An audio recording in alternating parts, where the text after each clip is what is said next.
اکثر لوگ کسی نوع کے معدوم ہونے کو اچانک اور کبھی کبھار ہونے والا واقعہ تصور کرتے ہیں، مگر حقیقت میں معدومیت ایک معمول کا عمل ہوتی ہے۔ جنگلی حیات کے تحفظ کے لیے کام کرنے والی غیر سرکاری تنظیم world wildlife fund for nature کے مطابق دنیا میں ہر سال تقریباً 10,000 انواع ہمیشہ کے لیے ختم ہو جاتی ہیں، مگر WWF کا کہنا ہے کہ معدوم ہونے والے جانوروں کی حقیقی تعداد حتمی طور پر معلوم نہیں کی جا سکتی، کیونکہ ہمیں اب تک یہی معلوم نہیں کہ دنیا بھر میں کتنی انواع پائی جاتی ہیں۔ آج ہم آپ کو ان چند جانوروں کے بارے میں بتائیں گے جو کہ کبھی کرۂ ارض پر بھرپور طریقے سے پائے جاتے تھے، لیکن اب یہ معدوم ہو چکے ہیں۔ مس والڈرن کا ریڈ کولوبس حال ہی میں معدوم ہو جانے والے اس درمیانے سائز اور سرخ بالوں والے بندر کو سن 2000 کی دہائی کے اوائل سے معدوم تصور کیا جاتا ہے۔ گھانا اور آئیوری کوسٹ کی سرحد پر رہنے والا مس والڈرن کا ریڈ کولوبس سب سے حیرت انگیز جانوروں میں سے ایک تھا، کیونکہ اس کے انگوٹھے نہیں ہوا کرتے تھے۔ بڑے گروپوں کی صورت میں اونچے درختوں کے اوپری حصوں میں رہنے والا یہ نرم مزاج جانور انسان کی جانب سے جنگلات کی کٹائی کے سبب اپنا طرز زندگی تبدیل کرنے پر مجبور ہوا۔ جب جنگلات سکڑنے لگے تو ریڈ کولوبس کے گروہ بھی چھوٹے ہوتے گئے، جس سے ان کے لیے شکاری جانوروں کا خطرہ بھی بڑھا اور آپس میں افزائش نسل کے سبب جینیاتی کمزوریاں بھی فروغ پانے لگیں۔ یانگتزی ریور ڈولفن بیجی کہلانے والی چین کے یانگتزی ریور ڈولفن دنیا کے قدیم ترین ممالیہ جانوروں میں سے ایک تصور کی جاتی تھی۔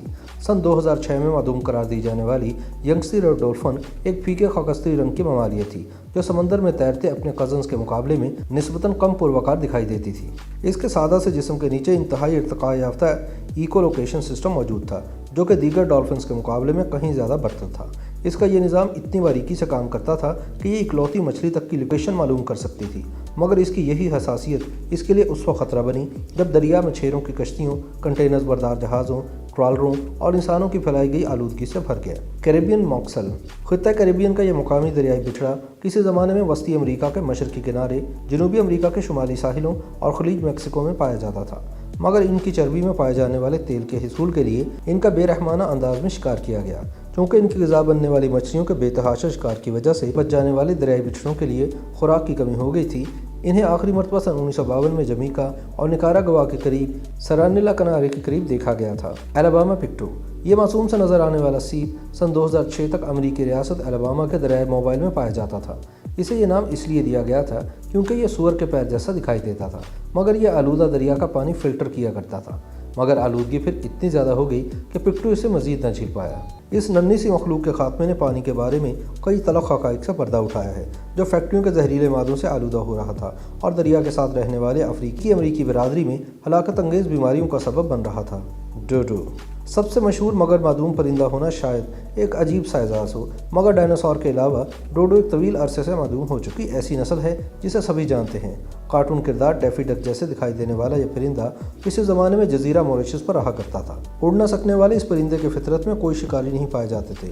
جب انسان موریشس تک پہنچے تو اپنے ساتھ دیگر جانور اور گوشت کے لیے اپنی بھوک بھی اپنے ہمراہ لے کر آئے۔ ان کے سامنے ڈوڈو زیادہ عرصے تک باقی نہ رہ سکے۔ آخری ڈوڈو 18ویں صدی کے اوائل میں ہلاک ہوا۔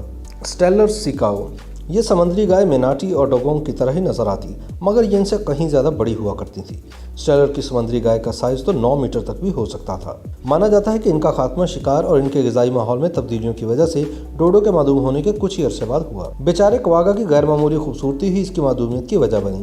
اس دل آویز افریقی جانور کا سامنے کا آدھا حصہ زیبرا کی طرح دھاری دار تھا، مگر یہ دھاریاں پیچھے کی جانب مٹتی مٹتی ختم ہو جاتی اور پچھلا حصہ گھوڑے کی طرح سادہ اور بھورا ہوتا۔ اس کی حیران کن وجہ کی وجہ سے اس کا اس قدر غیر قانونی شکار کیا گیا کہ یہ معدوم ہوتے گئے۔ ان میں سے آخری سن 1880 کی دہائی میں قید میں ہلاک ہوا۔ ختم ہو جانے والی زبردست انواع میں سے زیادہ تر ان جانوروں سے قریب تر تھیں جنہیں ہم آج جانتے ہیں، مگر بس تھوڑی سی عجیب و غریب ہوا کرتیں۔ مثال کے طور پر میمت کو دیکھیں جو بالوں سے ڈھکے ہوئے کسی عظیم الجثہ ہاتھی کی طرح لگتے ہیں۔ اسی طرح آئرش ایک یا آئرش ہرن آج موجودہ ہرن جیسا ہی دکھائی دیتا ہے۔ فرق صرف اتنا ہے کہ یہ 2 میٹر تک بلند ہو سکتے ہیں، جبکہ ان کے سینگوں کا پھیلاؤ 3.6 میٹر تک ہوتا۔